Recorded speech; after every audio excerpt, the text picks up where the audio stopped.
내가 무슨 말을 더하리요? 기드온, 바락, 삼손, 입다, 다윗 및 사무엘과 선지자들의 일을 말하려면 내게 시간이 부족하리로다. 그들은 믿음으로 나라들을 이기기도 하며 의를 행하기도 하며 약속을 받기도 하며 사자들의 입을 막기도 하며 불의 세력을 멸하기도 하며 칼날을 피하기도 하며 연약한 가운데에서 강하게 되기도 하며 전쟁에 용감하게 되어 이방 사람들의 진을 물리치기도 하며 여자들은 자기의 죽은 자들을 부활로 받아들이기도 하며 또 어떤 이들은 더 좋은 부활을 얻고자 하여 심한 고문을 받되 구차히 풀려나기를 원하지 아니하였으며 또 어떤 이들은 조롱과 채찍질 뿐 아니라 결박과 옥에 갇히는 시련도 받았으며 돌로 치는 것과 톱으로 켜는 것과 시험과 칼로 죽임을 당하고 양과 염소의 가죽을 입고 유리하여 궁핍과 환난과 학대를 받았으니 이런 사람은 세상이 감당하지 못하느니라. 그들이 광야와 산과 동굴과 토굴에 유리하였느니라.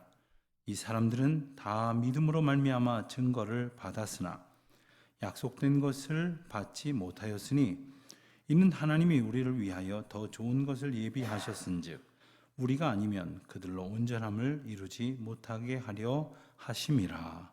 아멘. 우리가 믿음에 대해서 공부를 하면 믿음이 무엇인지 아예 모르는 것은 아니지만 또 생각할수록 여러 가지 어렵게 느껴지는 면들도 분명히 있습니다. 오늘 우리가 믿음장이다 이런 별명을 가지고 있는 히브리서 11장 말씀을 보면서 우리 믿음에 대해서 오늘 몇 가지 함께 생각해 보고자 합니다. 믿음에 관한 많은 정의를 우리가 찾을 수 있겠으나 오늘 본문에 의지하여 세 가지를 나눈다면 첫 번째로 믿음은 바로 하나님의 주권 아래에 있다 하는 겁니다. 믿음은 내가 갖겠다고 해서 가져지는 것도 아니고 내가 더 키워봐야겠다고 해서 키워질 수 있는 것도 아닙니다. 믿음은 하나님의 주권 가운데 있고 또 하나님의 계시의 사건으로부터 시작이 됩니다. 그래서 믿음은 하나님께서 백성들에게 당신을 나타내시는 것인데 여기에 대해서 사람들이 피조물 된 인생들이 보이는 반응이 바로 믿음이다 하는 것입니다. 하나님께서는 온전한 것으로 보이셨기에 인간이 보여야 할 반응은 믿음뿐입니다. 다른 것은 합당하지 않습니다. 믿음은 하나님의 전적인 은혜 가운데에서 시작이 되었고 백성들의 성도들의 고백을 통해서 믿음은 하나님께 고백되어집니다. 두 번째로 오늘 본문을 통해서 생각해 볼 수 있는 것은 믿음은 바로 하나님의 기쁨이라는 겁니다. 히브리서 11장 6절은 유명한 말씀을 우리에게 소개합니다. 믿음이 없이는 하나님을 기쁘시게 못한다. 믿음이 없이는 하나님을 기쁘시게 할 수 없다고 분명히 말씀을 하세요. 여러분, 우리가 하나님의 기쁨이 되기를 원한다고 찬송도 부르고 또 종종 그렇게 고백을 드리기도 하지 않습니까? 여러분, 우리가 귀하게 여기고 사랑하고 좋아하는 사람이 있으면 그에게 어떻게 하든지 기쁨 주고 싶어 하지 않습니까? 우리가 하나님을 믿고 의지하며 감사하고 신뢰하고 주님을 인하여 즐거워할 때에 우리는 주님의 기쁨이 되기를 원한다고 고백하기도 합니다. 그런데 왜 기쁨이 되겠다고 할까요? 그리고 어떻게 해야 하나님의 기쁨이 될 수 있을까요? 방금 전 본 히브리서 11장 6절 말씀을 통해서 바로 믿음이 하나님을 기쁘시게 하는 것이다. 이것을 우리가 분명히 기억할 수 있게 되기를 바랍니다. 우리가 세상에서 출세하는 것으로, 성공하는 것으로, 내가 원하는 것을 많이 이루어서 자랑할 만한 것으로 하나님께 기쁨이 되는 것이 아니라 하나님은 우리에게 주신 하나님의 나타내심에 합당한 반응인 믿음으로써 주님을 기쁘시게 할 수 있다 하는 거죠. 사실 우리가 주님을 기쁘시게 하고 싶어 하는 것은 아마도 우리가 하나님 마음에 흡족히 마음에 들어서 하나님 보시기에 복 주실 만하다고 생각이 들고 싶어서가 아니겠습니까? 그래서 하나님께서 복 주시고 또 성공하게 하시고 형통을 부어 주시고, 그래서 하나님의 능력을 힘입어서 소원 성취하면서 살고 싶은 것 아닙니까? 그래서 하나님의 기쁨이 되고 싶어 하는 것 아닙니까? 이것은 반은 맞지만 반은 모르는 겁니다. 맞는 것은 믿음이 하나님을 기쁘시게 한다는 것은 맞는데, 하나님께서 믿음이 어떻게 우리에게 주어지고 그 믿음이 어떻게 자라가게 하시는 것인지는 잘 모르고 하는 이야기라 하는 겁니다. 세 번째로 생각해 볼 수 있는 것은 바로 믿음은 하나님을 아는 것에서 자라간다. 믿음은 어떻게 해야 커져갈 수 있습니까? 여러분, 이 운동을 해서 이렇게 팔에 알통이 생기려면 어떻게 해야 됩니까? 계속 무거운 것을 들고 또 쉬었다가 좋은 영양분을 섭취하고 운동을 하고 하면 어느새 이렇게 근육이 이렇게 붙습니다. 믿음은 어떻게 해야지 붙는 겁니까? 어떻게 해야 자라가는 겁니까?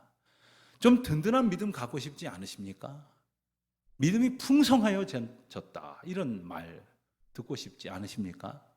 믿음은 바로 하나님을 알아가는 것으로부터 자라가게 된다는 겁니다. 이것은 단순히 성경 지식을 말하는 게 아닙니다. 우선 하나님의 마음, 하나님의 뜻, 하나님의 계획, 하나님께서 우리 인생들을 얼마나 사랑하시는지, 무엇보다도 우리 하나님께서 죄와 사망으로부터 우리가 건진받기를 얼마나 원하시는지를 우리가 알 때에 주님을 깊이 알아가게 되고 주님을 아는 그 기쁨으로 인해서 우리 믿음이 더욱더 신실하게 주님 앞으로 더 가까이 자라가게 된다 하는 겁니다. 여러분, 우리가 우리 아버지이시고 우리의 주권자이신 하나님의 마음을 알아간다는 것은 얼마나 기쁘고 벅찬 일입니까? 성경 전체가 바로 그 하나님의 마음을 알게 해주는 말씀으로 가득히 채워져 있습니다. 그러니 우리가 성경을 읽을 때마다 우리는 주님의 마음을 알아갈 수 있게 될 것이고 주님의 뜻에 합당하게 살 수 있는 그 비결을 깨닫게 될 것입니다.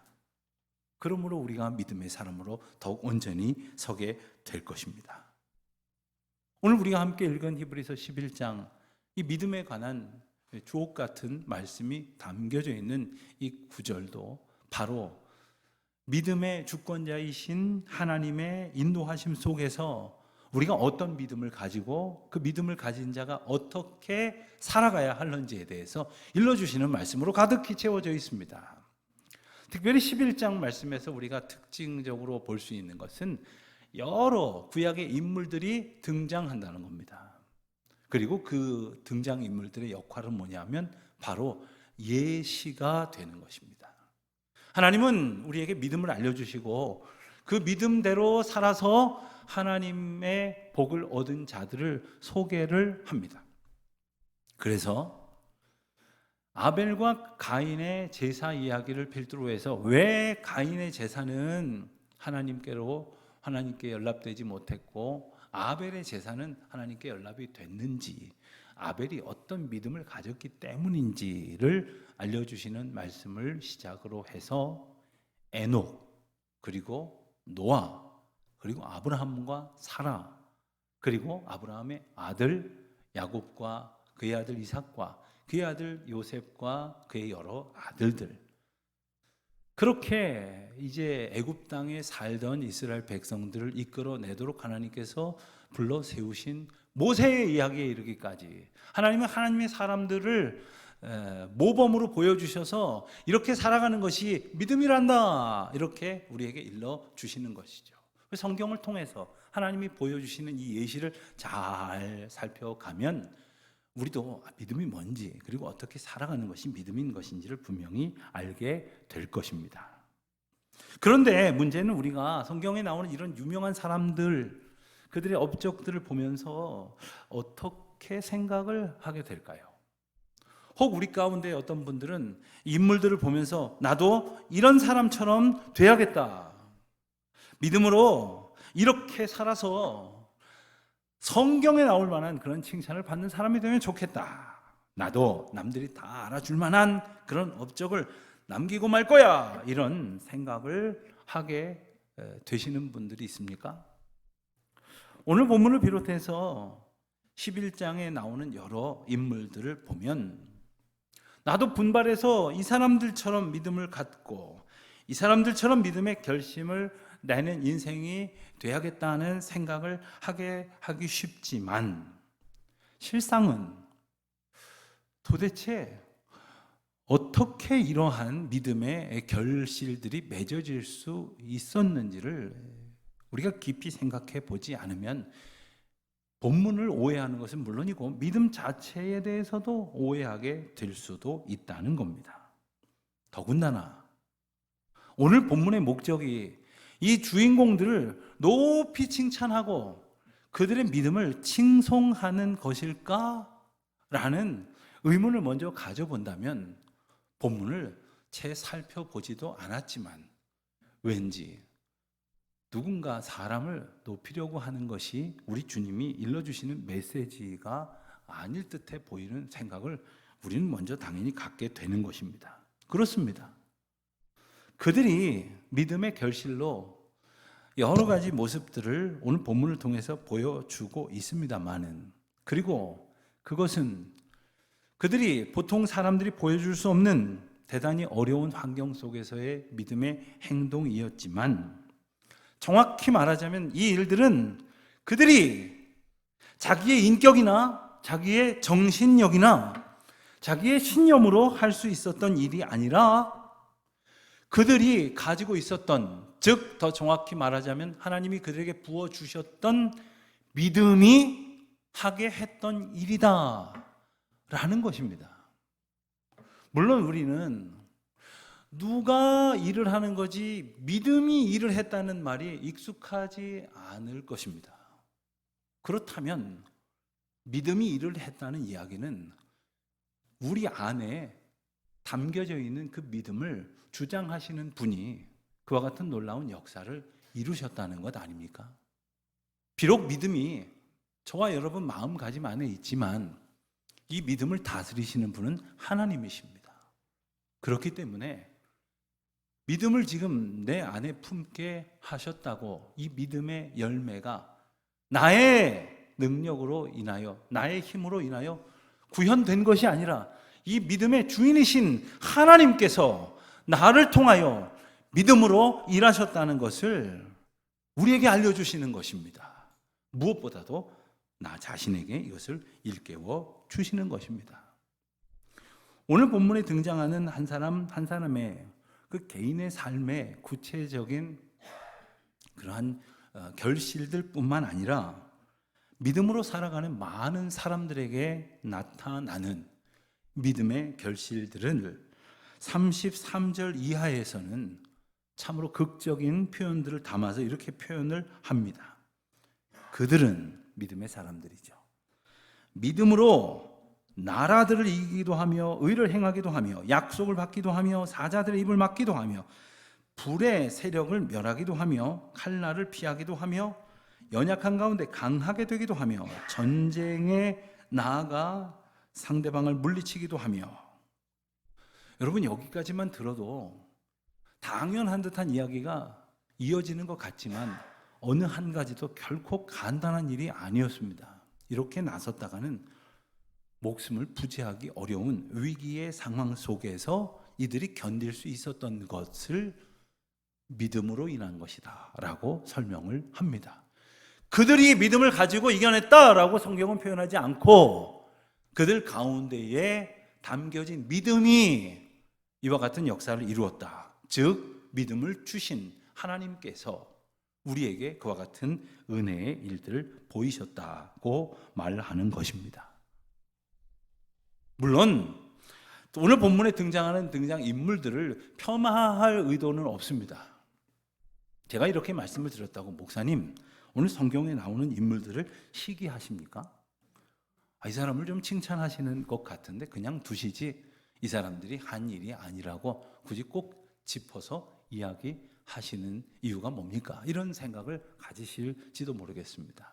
왜냐하면 이것은 이들의 이야기일 뿐만 아니라 이 말씀을 받는 오늘 우리들의 이야기이기도 하기 때문입니다. 우리가 이 사람들이 일을 했다, 그러므로 우리도 일할 수 있다라고 오해를 하면 믿음으로 사는 동안 믿음의 결실을 내는 것은 우리가 어떻게 하느냐의 여부와 직결된다고 생각할 것입니다. 그러나 결코 그것이 아니라는 것을, 우리에게 주신 믿음이 일하는 것이고, 즉 우리에게 믿음을 부어주신 하나님이 우리의 믿음을 주장하셔서 우리의 삶을 하나님의 뜻대로 인도하신다는 사실을 우리는 분명히 기억해야 합니다. 그러므로 이 모든 일들은, 믿음으로 되어진 이 모든 열매들은 한 인간의 힘으로 된 것이 아니라 그들의 믿음으로 된 것이며, 비록 그 인생들은 평범하고 여느 사람과 마찬가지로 연약하고 보잘것없는 인생이지만 하나님이 그들 가운데에 들어가시고 특별히 그들 마음 가운데 믿음으로 채워주시고, 그리고 하나님이 그 믿음을 주장하셔서 그들의 삶을 간섭하기 시작이 된다면 오늘 본문에 나오는 사람들뿐만 아니라 지극히 형편없다고 때로는 스스로를 실망하던 우리 자신에게도 언제나 하나님은 놀라운 역사를 이루어 내실 줄 믿습니다. 오늘 본문에 등장하는 사람은 한 사람 한 사람 살펴보면 그와 같은 이유를 더욱 분명히 우리가 알게 됩니다. 기드온이라는 사람을 기억하십니까? 기드온과 300용사라는 이름으로 많이 알려져 있지만 사실 기드온이 부름 받을 때의 모습을 보면 참으로 딱할 정도로 비겁했습니다. 기드온이 사사로 부름 받을 당시에 이스라엘 백성들은 미디안 족속의 공격을 받고 있었습니다. 힘든 시절을 보내던 그들은 하나님 앞에 간절히 기도했고 하나님께서는 그들의 기도를 들으셔서 미디안을 물리칠 수 있는 지도자로 기드온을 세웠습니다. 그런데 기드온은 하나님의 부르심을 감격 가운데 예라고 순종하면서 달려들었던 것이 아니라 두려운 마음에 피했습니다. 하나님께서는 기드온에게 용기와 능력을 주시면서 이스라엘 백성들이 섬겼던 대표적인 우상 중에 하나인 바알상, 또 아세라 목상, 이런 우상 덩어리들을 깨부수라고, 회파하라고 명령을 하셨는데 기드온은 쭈삣쭈삣 거리다가 주저하다가 하기는 하는데 야음을 틈타서 아무도 보지 않는 시간에 남의 시선에 들킬까 봐 두려워하는 중에 그런 가운데에 부르심을 순종했던 그런 인물이었습니다. 어디 그뿐입니까? 하나님께서 부르실 때에 그는 이제 기름을 짜는 틀 밑으로 숨어 들어가서 사람들로 하여금 나를 발견하지 못하게 하고 싶어 했던 겁쟁이였지만 하나님께서 그와 함께 하시고 그에게 믿음을 부어주셨을 때 하나님은 그를 통하여 놀라운 일을 펼쳐 보이셨다는 거죠. 자, 바락이라는 사람은 어떻습니까? 바락은 당시에 이스라엘 백성들이 이번에는 가나안이라고 하는 부족 국가에게 공격을 받고 있었습니다. 가나안 왕 이 야빈이라고 하는 사람이 이스라엘 백성들을 괴롭히고 있었는데 역시 괴로움이 심해지니까 하나님 앞에 기도를 했습니다. 그랬더니 하나님께서는 그 위기를 물리치게 하시려고 사사를 세웠는데 그 사사가 그 유명한 드보라, 유일한 여자 사사인 드보라를 세웠던 겁니다. 드보라는 하나님께 명령을 받고 이제 바락 장군을 소환합니다. 그리고 바락 장군에게 명령을 하기를 하나님이 가나안 왕 야빈을 당신의 손에 붙이셨으니 군사를 이끌고 당장 출정을 하십시오. 하나님이 이기게 하실 겁니다.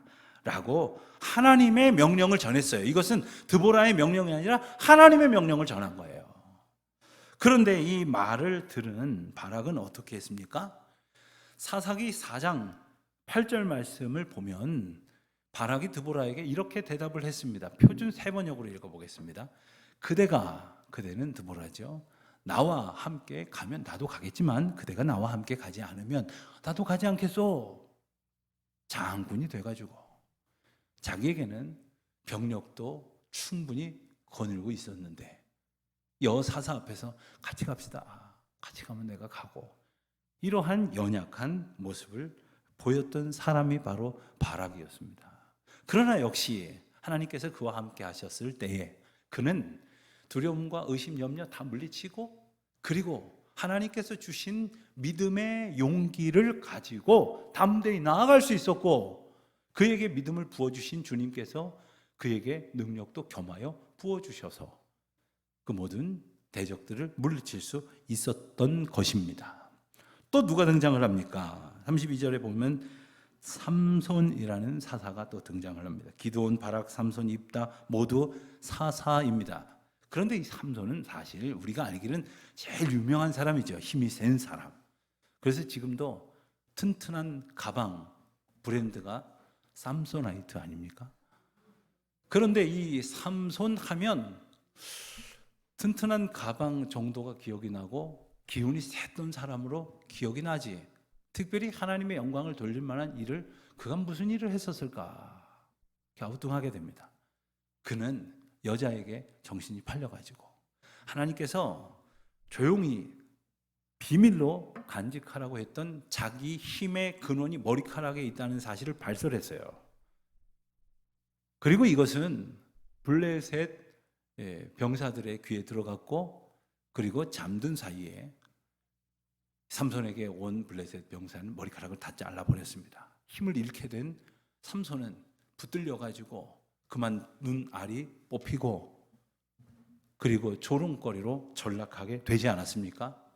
막판에 목숨을 잃게 될 즈음에 이르렀을 때 삼손은 하나님 앞에 간절히 기도하기를, 나에게 마지막 기운을 더하여 주십시오. 차라리 이 건물 기둥을 무너뜨려서 여기 있는 사람이라도 다 보복을 하고 싶습니다. 그래서 마지막 한번 기운을 쓰고 자기도 죽고, 그리고 블레셋 사람들도 죽이는 그런 일 정도가 우리에게 기억될 뿐입니다.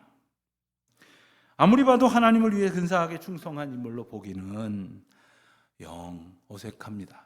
그럼에도 불구하고 그가 하나님을 온전히 의지하게 되었을 때 하나님께서는 그에게 믿음으로 다가가셨고, 믿음으로 채워진 삼손은 그제서야 비로소 온전히 하나님의 뜻에 합당한 순종의 사람이 되었다는 것을 알 수 있게 됩니다. 입다라고 하는 이름의 사사가 한 사람 더 등장을 합니다. 입다는 역시 장군입니다. 군 지휘관입니다. 그는 이스라엘 백성들을 위해서 암몬과 전쟁을 벌이는데 앞장을 섰습니다. 그렇지만 엄밀히 말하면 하나님을 위하여 혹은 이스라엘 백성을 위하여 전쟁에 나갔다기보다는 당신이 우리의 전쟁에 선봉에 서주면 당신을 우리의 우두머리로 세우겠소 라고 말했던 백성들의 말을 좋게 여겨서 전쟁에 나섰던 것뿐이었습니다. 게다가 그는 얼마나 경솔하고 그리고 허세가 심했는지 전쟁에 나가면서 이렇게 큰 소리를 쳤습니다. 내가 지금 전쟁에 나가서 승리하고 돌아올 때 제일 먼저 나를 맞이하는 사람이 있다면 나는 그 사람을 제물로 바쳐서 제사를 지낼 것입니다. 그런데 어이없고 놀랍게도 그가 돌아왔을 때 제일 먼저 그를 반겼던 사람은 바로 그의 딸이었습니다. 어떻게 이렇게 경솔한 사람이 믿음의 위인이라고 칭찬을 들을 수가 있겠습니까? 다윗도 마찬가지입니다.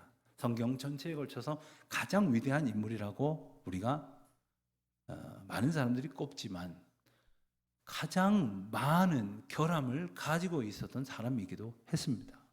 사무엘은 어떻습니까? 사무엘은 참 우유부단한 지도자였었던 것을 우리가 알게 됩니다. 한 번은 하나님께서 사무엘에게 사울 왕을 선택한 것을 후회한다고 말씀하시면서 그 사울 왕을 내가 버리겠노라고 선언하셨을 때, 여러분 같으면 여러분이 사무엘이라면 어떻게 하셨겠습니까? 비록 내가 예상하지 못한 상황이었어도 하나님께서 다 뜻과 계획이 있으셔서 그렇게 하시려니 생각해야 될 것 아닙니까? 근데 거기서 그는 하나님의 계획이나 하나님의 인도하시는 그 일에 대해서는 주목하지 않고, 이거 큰일 났다, 우리 왕이 실각되게 생겼으니 이러다 우리 망하는 것 아니냐? 이러면서 걱정을 했다는 그러한 내용을 우리는 성경에서 볼 수 있게 됩니다. 여러분, 도대체 오늘 등장하는 이 인물들이 뭐가 그렇게 위대한 신앙의 인물이라는 말입니까? 도대체 그들의 어떤 면이 성경에 나와서 오고 오는 후대들에게 칭찬을 받을 만한 믿음의 결실이라고 말할 수가 있겠습니까? 어쩌면 우리는 하나님의 거룩한 역사가 나타나기를 소원하는 마음으로 기쁘고 즐겁게 귀하게 쓰임 받는 인생이라기보다는 하나님께서 저와 여러분의 인생을 통해서 하나님의 일을 이루어 가시는데 회방이 되고 걸림돌이 되는 존재에 지나지 않다는 사실을 우리가 알아야 합니다. 우리가 그렇게 부족하고 어리석고 그리고 하나님의 일하심에 합당하지 않는 인생이라 하는 거죠. 그럼에도 불구하고 하나님께서는 이들을 세우신 것처럼 저와 여러분을 하나님의 방법에 따라서 부르셨습니다. 그리고 오늘도 우리에게 하나님의 부르심을 강하게 갖도록 하셔서 저와 여러분을 예배의 자리로 그리고 하나님 앞에서 찬송하는 감격으로 초대해 주셨지 않습니까? 이것이 주님이 주신 믿음이 아니고서는 어떤 것으로 설명할 수 있겠습니까? 아무리 갈 데가 없어도 주일날 대낮에 하나님의 인도하심이 아니면 우리가 어떻게 교회에 나올 수 있겠습니까? 목사의 설교가 뭐가 그렇게 재밌다고 여러분들이 참고 견디시는 표정이 참으로 오묘하기까지 한데 우리가 예배드리는 것이 하나님의 인도하심이 아니라면 하나님의 주장하심이 아니라면 어떤 것으로 우리의 믿음을 설명할 수 있겠습니까? 하나님이 우리에게 부어주신 것이고 하나님이 우리에게 부어주셨으니 주장하시고 인도하여 주실 줄 믿습니다. 이 믿음이 평생토록 온전히 지켜질까? 내가 숨이 끊어지는 그날까지 믿음을 잘 지켜야 하겠는데 라는 생각을 가지고 계시는 분이 혹시 있으십니까? 당장 버리십시오. 믿음은 우리가 지킬 수 있는 것이 아닙니다. 주님이 지켜주시는 것이요 주님이 붙들어 주시는 것이요 주님이 온전케 해 주시는 것입니다. 우리는 다만 그 은혜를 구할 뿐입니다. 우리는 나와 우리 가정이 우리 교회가 믿음으로 든든한 그런 공동체가 되기를 바랍니다. 그래서 우리가 이렇게 해보자고 저렇게 해보자고 애를 쓰기도 합니다만 다 헛일입니다. 주님이 우리를 불쌍히 여기셔야 우리가 믿음의 사람으로 살 수 있고 우리 가정이 우리 교회가 믿음으로 충만한 주님의 영광이 되고 주님의 기쁨이 되는 공동체가 될 줄로 믿습니다. 그와 같은 놀라운 은혜를 얻는 우리 모두가 될 수 있도록 주님의 긍휼과 자비하심을 구하는 우리 모두가 되시기를 바랍니다. 오늘 말씀을 보면 특별히 33절로부터 38절까지의 말씀, 37절까지의 말씀을 보면 그들이 믿음으로 이겨낸 일들이 아주 여러 가지로 묘사가 됩니다.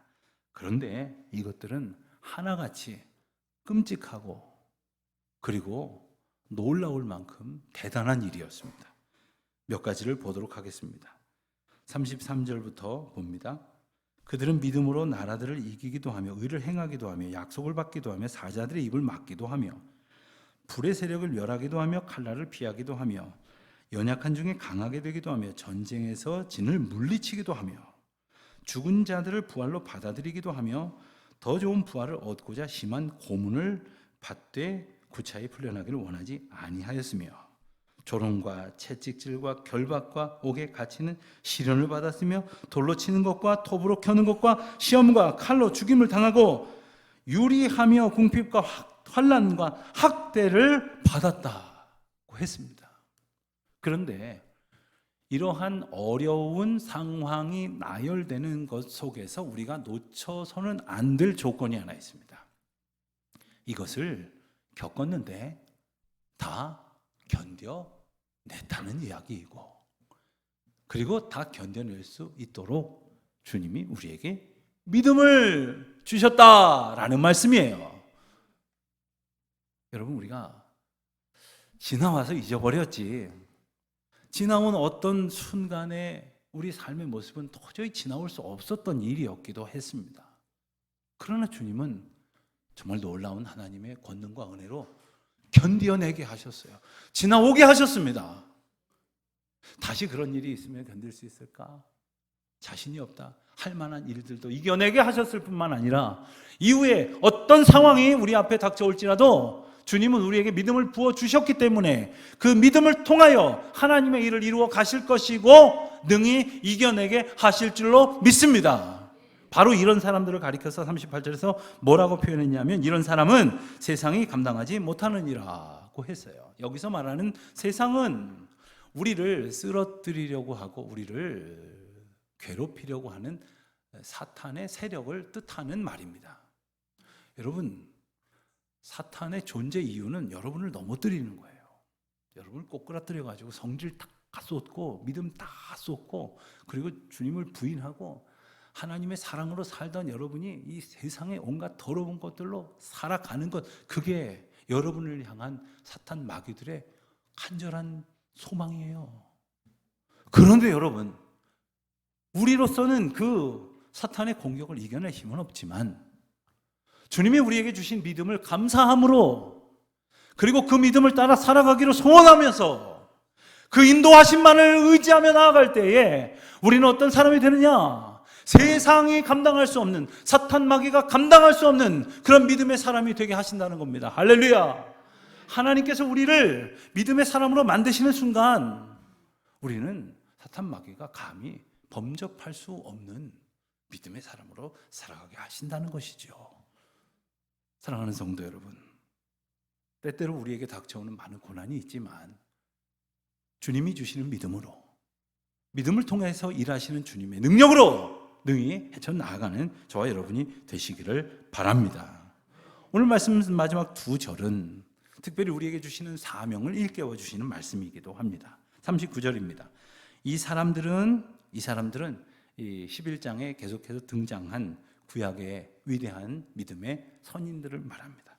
이 사람들은 다 믿음으로 말미암아 증거를 받았으나, 그렇지요, 그들은 믿음으로 증거를 보면서 살아왔습니다. 그러나 약속된 것을 받지 못하였으니, 여러분, 약속된 것은 뭘까요? 바로 예수 그리스도의 오심입니다. 그들은 구약시대를 살았습니다. 그러니 예수 그리스도의 오시게 하시겠다는 구약의 약속들을 그들은 보지 못했어요.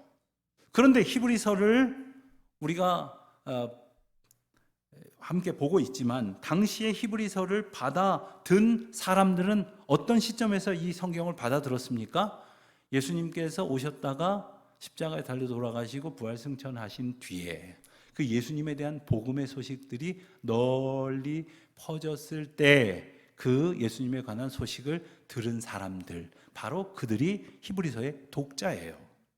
그런데 그들 중에서 예수님의 생명의 이름을 붙들고 살아간 사람도 있지만 오히려 잠깐 감격하다가 그 예수의 이름을 놓아버린 사람들도 있었어요. 우리 조상들처럼 구약의 율법대로 살아야 그래야지 더 복받는 거 아닌가? 그래도 수천 년 동안 우리 조상들이 살아온 믿음의 방식이 있는데 나는 그 율법으로 가겠어 하면서 약속의 이름 예수 그리스도를 붙들지 아니하고 오히려 과거에 그들 가운데 있었던 신앙 전통이라는 미명 가운데에 굳어진 그들의 관습으로 돌아가려도 했던 사람들이 있었다는 거예요. 바로 그들에게 믿음은 곧 예수 그리스도십니다. 믿음은 바로 하나님께서 우리에게 주시는 능력입니다. 하나님께서 저와 여러분에게 주신 그 능력이 믿음이라고 했는데 하나님께서 우리에게 주신 것이 무엇입니까? 바로 예수 그리스도의 이름 아닙니까? 그렇습니다. 예수 그리스도의 이름이 능력이 되는 거예요.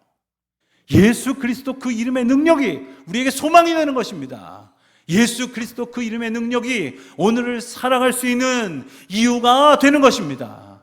우리가 주님을 찬송할 수 있는, 우리의 마음에 뜨거운 것이 치밀어 올라와 우리의 삶을 괴롭히고 있는 모든 사탄 마귀들을 다 굴복시키고 그리하여 세상이 감당할 수 없는 하나님의 사람이라 인정받을 수 있는 바로 그것은 우리에게 주신 믿음, 곧 예수 그리스도의 이름이라는 것입니다. 사랑하는 성도 여러분, 우리는 도대체 무엇으로 살아갑니까? 구체적으로 우리에게 오셔서 인격이 되어주시고 날마다 우리와 대화하시고 날마다 우리의 삶을 통하여 역사하시는 예수 그리스도를 믿음으로 바라보지 않으니까 단지 어떤 하나의 동사로서 믿는다? 믿는다가 뭘까? 어떻게 믿는다는 걸 말하는 걸까? 라는 고민에 반복하다 보니까 우리는 믿음조차도 무엇인지를 헷갈려하고 살아갔던 거예요.